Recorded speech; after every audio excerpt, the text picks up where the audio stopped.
Magandang gabi, ako'y nagbabalik, DJ B-Boy Bibo para sa ating tuloy-tuloy na BB Time tungkol sa usaping pagkamis. Pagkamis sa taong hindi ka naman nais. Aroy. Nang asar pa.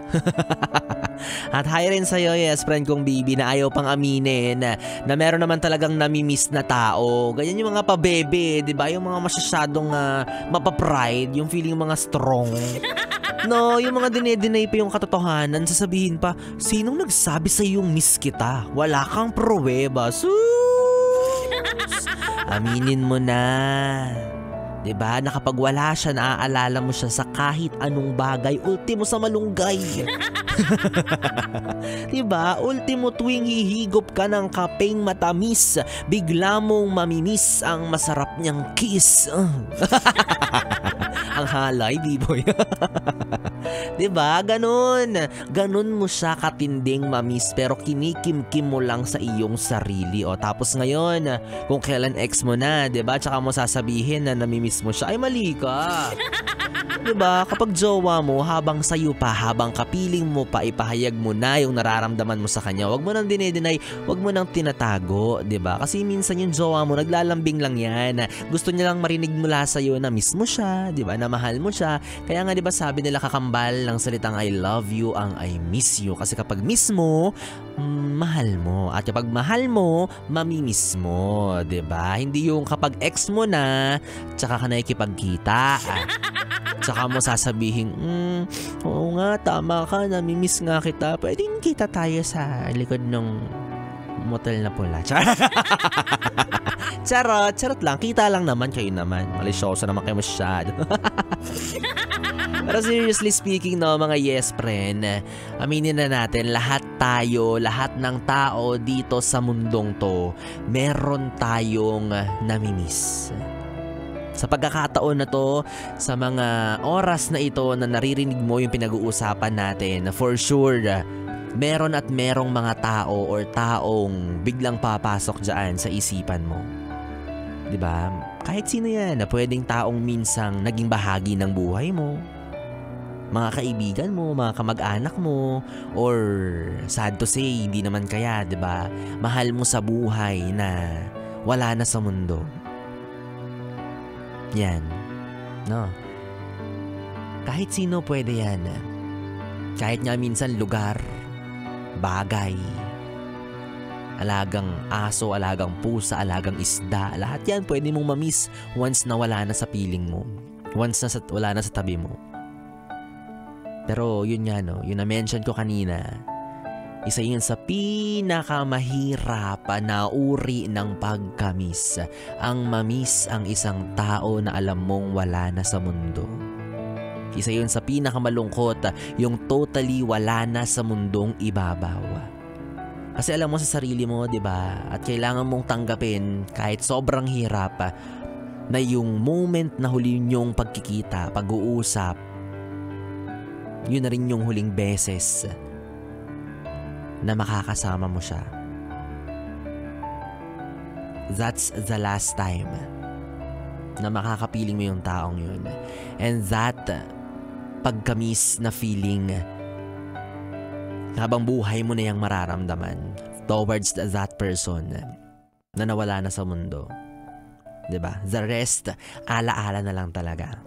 Kaya siguro, no, masasabi natin na kahit papaano ay again, kahit papaano, no, maswerte pa rin yung ilan sa mga nangungulila nating yes friend dahil yung mahal nila sa buhay nasa malayo kaya hindi nila nakakasama or nakikita.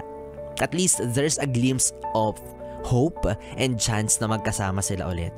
Kasi kahit papaano may tsansa at may paraan pa, 'di ba, na makapagkita, pwedeng video call, pwedeng text, chat, at least nakakausap mo siya, or hindi naman kaya mahirap at magastos man pero pwede mong puntahan, 'di ba? There are options, there are choices na pwede mong gawin para makita yung taong namimiss mo. Pero yung mga nangungulila kasi sumakabilang buhay na yung taong namimiss nila, hinahanap-hanap nila. Yun yung malungkot kasi parang yun yung wala ng pag-asa. Unless, di ba, sundan mo agad siya. Pwede naman yun, magkita-kits na kayo doon. Meet and greet na kayo, di ba? Siyempre wag muna, di ba? Masyado pang maaga. Masyado pang malaki yung nagastos nyo sa kanya. Kaya mag-ipon ka muna ng pang-ano mo. Charot lang. Huwag ka muna sumunod doon. No? Alam ko namang miss mo siya, pero pwede mo naman siyang puntahan sa sementeryo. Huwag ka namang sumama agad dun sa itaas. Diba? Kaya ang moral lesson siguro natin dito mga Yesper, no? Ang kalakip ng salitang pagkamis or miss or pangungulila is to cherish and value our loved ones, especially kung nandyan lang sila sa ating tabi. Kasi hindi mo nga naman mamimiss, di ba? Kung nandyan lang sa gilid mo, nandyan lang sa iisang bahay na ginagalawan ninyo, mababa yung chance na mamiss mo siya. Kasi nakikita mo siya nakakausap mo siya, nakaka-interact mo siya. But the moment na mapalayo yan sa'yo, the moment na kailangan yung maghiwalay, doon mo marirealize yung hirap kapag wala yung presensya niya. At ang hirap nun diba, yung tinitiis mo ang lahat. Tinitiis mo pati yung pangangati mo. Hindi, diba, ang dami mong kailangang i-sacrifice. Time, effort, longingness, marami kang isasakripisyo kapag may namimiss kang isang tao, 'di ba? Oras. 'Di ba? Halimbawa, magkaiba kayo ng oras, nasa ibang bansa siya, o magkasalungat ang inyong mundo, sa kanya umaga, sa iyo gabi. Oh, kailangan mo magsakripisyo ng oras. It's either magpupuyat siya or magpupuyat ka. Effort. 'Di ba? Kailangan mong mag-effort na i-update siya from time to time kasi hindi naman pwedeng makasama mo siya, 'di ba? Kailangan mo mag-effort na sabihin sa kanya kung anong ginagawa mo kasi hindi ka naman niya nakikita, 'di ba? Kailangan mong i-update kung nasan ka kasi hindi mo naman siya kasama. So yun yung mga bagay na we need to compromise kapag malayo tayo sa isang tao. And that's okay, 'di ba? If that means we love the person. If that's the way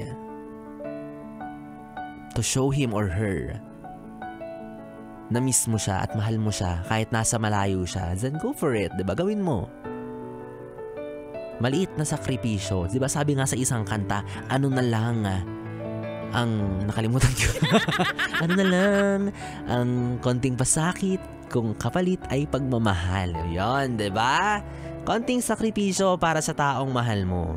Pero yung iba naman kasi, no, in some cases, mga yes friend, may iba rin kasi na puro lang sabi, puro lang ebas, ang galing-galing lang magsalita. Gaya niyang jowa mo, no, panay ang sabi sa'yo ng, miss na kita baby ko, miss na kita mahal ko. Pero wala namang ginagawang way or effort para makita ka. Oh, ano, aminin mo, tinamaan ka doon.